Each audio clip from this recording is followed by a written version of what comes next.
이번 영상은 우리가 차트를 통해 종목을 선정할 때 제일 처음으로 먼저 생각하고 들어가야 되는 부분에 대해서 말씀을 드리도록 하겠습니다. 일단 여기 우측에 우리 테스트라는 관심 종목 이름에 이 8종목, 아마 어제 관심 종목을 제가 영상을 올렸는데 그 관심 종목 내에 있는 8종목입니다. 뭐 가온미디어부터 해서 아진산업, 뭐 썬데이토즈, 그리고 PAH까지 이렇게 8종목을 우리가 함께 살펴봤는데 이 종목들 중에서 종목을 매수해서 수익이 나신 분도 계실 것이고 또 매수해서 손실난 분들도 계실 것이고 또 한편으로는 여기서 내가 매수할 종목은 아직은 없는 것 같다 이렇게 생각하시는 분들도 분명히 계실 것입니다. 그 얘기는 뭐냐면은 우리가 동일한 A라는 종목을 우리가 봤을 때 뭐 가라는 사람은 이 종목을 이제 매수 타이밍으로 잡아볼 수 있는 차트의 모습이구나. 그런데 반대로 나라는 사람은 아직 이 A라는 종목의 차트가 아직 매수할 자리는 아니구나. 동일한 A라는 종목의 차트를 보더라도 누군가는 매수 타이밍, 누군가는 아직 매수할 자리가 아니구나. 이런 관점의 차이는 분명히 나타날 수밖에 없습니다. 이것은 누가 맞고 틀리고의 문제가 아니라 서로 간의 스타일이자 그렇죠? 선택의 문제일 수가 있는 것이죠. 그렇죠? 그 선택의 문제를 우리가 어떻게 처음에 출발점을 가져가느냐 그것이 매우 중요하다는 것입니다. 자, 이 말씀을 왜 드리냐면은 저도 실제 이 8종목 중에 우리 이 멤버십 특별 회원님들하고 함께 오늘 11월 8일 월요일 이렇게 점심시간에 이렇게 특정 종목을 이 8종목 중에 이렇게 말씀을 드렸습니다. 그렇죠? 그런데 이 한 종목 말고 또 한 종목 총 이 8종목 중에서 2종목을 우리가 학습용 종목으로 장중에 살펴봤는데 물론 그 중에 이제는 다행히 지수가 오늘 장후반에 올라오면서 일단은 다 상승은 했습니다. 그런데 한 가지 여기서 이 아진산업이라는 종목을 한번 보도록 하겠습니다. 이 종목은 참고로 학습용 종목으로 올리지를 못했습니다. 같이 어제 살펴본 종목이지만은 근데 왜 이 아진산업을 말씀을 드리냐면은 저희 팀원 중에 이 박연구원님이 계시는데 그 박연구원님이 이 종목도 학습용 종목으로 오늘 함께 살펴보는 글을 올렸으면 어떻겠느냐 이런 제안을 했습니다. 그런데 제가 이미 2종목이 학습용 종목으로 말씀을 드렸고 이 3종목까지 올리면은 또 회원님들이 좀 혼란이 있을 수 있을 것 같다는 생각도 그것이 가장 컸지만은 또 한 가지가 이 차트의 모습입니다. 지금 이 아진산업이란 종목은 어제 살펴봤지만은 이 20일 이평선 파란 20일 이평선 위에서 어떤 이평선하고 같이 만나고 있죠? 그렇죠. 20일 이평선은 이 아래쪽에 이렇게 있는데 이 파란 20일 이평선은 그렇죠. 위에는 오늘 지지하고 있는 이평선은 요 빨간 5일 이평선입니다. 그렇다 보니 저 개인적으로는 5일 이평선이면 자칫 위험할 수도 있는 거 아니냐. 오늘 지수도 뭐 지금이야 장 후반에 끌어올렸지만은 장중에는 많이 밀리는 모습이 나왔잖아요. 그런데 5일 이평선에서 이 종목을 학습용 종목으로 장중에 얘기를 했을 때 바로 요 금요일처럼 요런 윗꼬리를 만들어서 또는 요런 날들처럼 윗꼬리를 올랐다가 쭉 빠지면 큰 손실도 나올 수 있는 자리 아니냐. 왜? 넉넉한 21선 눌림목 자리가 아닌 5일 이평선 자리에서 상승하는 종목이었기 때문에 위험할 수도 있다는 생각이 저 개인적으로는 들었습니다.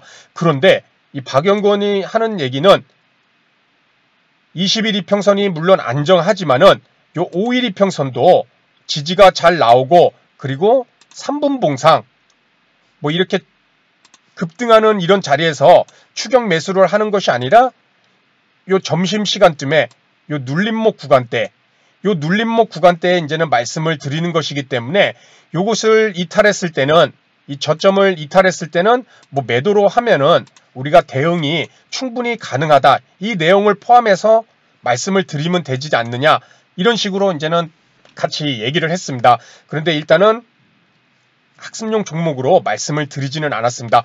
박영건님은 여기서 분할 매수를 조금씩 개인 계좌를 통해서 매수를 하는 모습을 제가 봤습니다. 그런데 다행히 이제는 학습용 종목으로는 못 봤지만 이렇게 분할 매수 들어가는 구간 이후에 이렇게 상승 흐름이 연이어 나오면서 또 수익권에 아마 박영건님은 들어갔을 것 같습니다. 그리고 이 종목이 또 보게 되면 시간에서도 좀 3.63% 이렇게 올랐습니다. 참 제가 어떻게 보면 종목을 자른 건 아닌지 그런 좀 후회도 되지만은, 그런데 처음에 말씀드렸듯이 이 차트 매매라는 것이 A라는 종목을 우리가 아까 대표적으로 예를 들었지만은 가라는 사람, 나라는 사람이 판단이 달랐잖아요. 저 또한 마찬가지입니다. 제가 매수한다면은 이 가온 미디어처럼 저 같은 경우는 요 파란 21 이평선에서 요렇게 눌림목이 나오고 여기서 나오는 뭐 이런 첫 번째 양봉의 자리, 이런 종목이면은 제가 어떻게 보면 조금은 안정적일 수도 있는 그런 자리잖아요. 물론 너무 고가에서 매수하면은 이 종목도 위험할 수는 있겠죠. 그런데 일단 출발 지점 자체가 21 이평선이라는 어느 정도 조정이 나온 자리에서 상승하는 모습인 이 가온 미디어하고, 그리고 51 이평선에서 상승이 나오는 이 아진산업하고 서로 판단이 선호하는 게 너무 다르다는 것이죠. 그렇죠? 물론 저도 이것을 학습용 종목으로 말씀드렸을 때는 당연히 요 51 이평선을 기준 이평선으로 삼으면서 1차적으로 상승 흐름을 나올 수도 있기 때문에 이 종목을 어제 말씀을 드렸겠죠. 그런데 실제 오늘 이 종목을 매수하는 그런 학습용 종목으로 올리자는 그런 내용에는 제가 좀 컷 잘라낸 것이 51 이평선이기 때문에 내 실제 돈이 이 종목에 들어간다고 생각했더니 상당히 좀 위험성을 느끼는 그런 자리로 판단됐기 때문입니다. 아마 뭐 이런 자리라면은 21선이라면은 제가 말씀을 드렸겠죠. 그렇죠?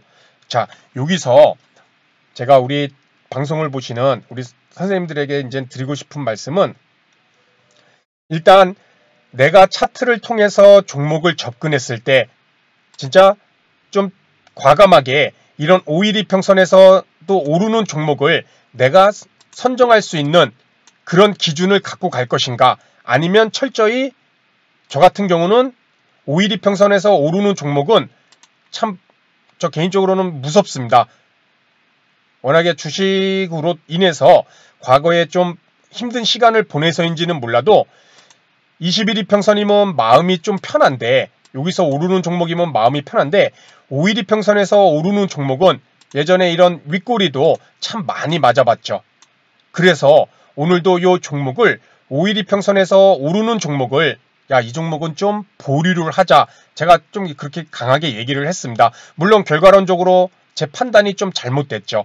그렇죠? 하지만 이것이 우리가 처음부터 내가 차트 매매를 한다고 했을 때 내가 차트 위치가 어떤 위치에서 종목을 선정할 것인가, 이것을 항상 갖고 계시는 것이 이 종목을 매수 못해서 수익을 못 얻었다는 그런 후회보다는, 어떻게 보면 오늘 장후반에 지수가 좀 끌어올려서 이렇게 종가까지 잘 마감됐고 뭐 시간에서도 이렇게 좋은 흐름이 이렇게 나왔지만은 언제든지 51 이평선 위에서는 이런 윗꼬리도 상당히 많이 맞을 수가 있습니다. 그렇죠? 이것이 얼마나 무섭습니까? 이 수익을 못 얻는 거에 대해서 후회를 하기보다는 내가 만약에 방향성을, 나는 21 이평선을 좋아하기 때문에 뭐 21 이평선에서 있는 종목을 선정을 할 것이다. 뭐 21 이평선에 있는 종목을 나는 선정을 할 것이다. 뭐 이런 식으로 자신만의 기준을, 차트에 대한 기준을 분명히 먼저 잡을 필요가 있다는 것입니다. 그렇다고 처음에 말씀드렸듯이 51 이평선에서 오르는 종목을 잡는다는 것이 이건 틀리다는 그런 얘기는 아니겠죠. 처음에 이것은 맞다 틀리다의 문제가 아니라 모든 개인 투자자들이 선택의 문제라는 것이죠. 내가 어떻게 5일 이평선도 과감하게 들어갈 수 있는 선택을 할 수 있는 기준을 잡고 있을 것인가, 아니면 이런 종목은 위험하니까 나는 처음부터 그냥 21이평선을 매수하는 기준으로 삼을 것인가, 또는 21이평선보다 더 아래에 있는 60일 아니면 이런 120일, 그렇죠, 위로 오르는 모습에서 쫓아가는 것이 아니라 눌림목이 나오면서 거기서 반등하는 이런 구간대 어떤 특정 이평선을 지지하고 오르는 모습에서 종목을 잡을 것인가, 이것을 먼저 우리가 차트를 통한 매매를 했을 때는 여기서부터 좀 출발점을 가져가야 되지 않을까, 이런 생각을 해봅니다.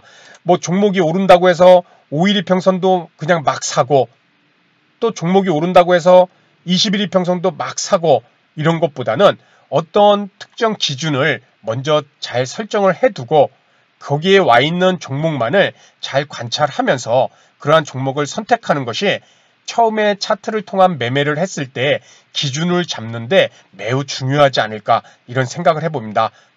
이런 5일 이평선은 당연히 손이 빠르신 분들, 직장인들은 위험할 수도 있겠죠. 그렇죠? 반면에 21이평선을 접근을 했을 때는 물론 많이 크게 이미 오른 상태가 아니라면은 21이평선이 5일 이평선보단 분명히 안전하다는 것은 누구나 다 동일하게 생각할 것입니다. 그렇다면 내가 어떤 기준으로 차트에 접근을 할 것인가, 5일 이평선도 과감하게 들어갈 것인가, 아니면 5일 이평선은 좀 위험하고 무섭다면 그렇다면 21이평선에 있는 종목만 선정을 하면서 매매를 하면은 되는 것이겠죠. 그렇죠? 다시 한번 말씀드리지만 정답은 없습니다. 자신이 어떤 기준의 차트를 선정해서 그 종목을 접근할 것인가, 그것을 먼저 잡는 것이 매우 중요하지 않을까, 이런 생각을 해봅니다. 그래서 오늘은 이 차트를 통한 매매했을 때 매우 단순한 이 이평선을 갖고 내가 어떤 이평선을 최소한의 기준으로 잡고 접근할 것인가, 그것을 미리 선정해 놓고 종목을 바라본다는 것의 중요성에 대해서 이렇게 말씀을 드렸습니다. 그래서 오늘 내용은 여기서 마치도록 하고요. 다음 시간에도 좋은 내용으로 인사를 드리도록 하겠습니다. 감사합니다.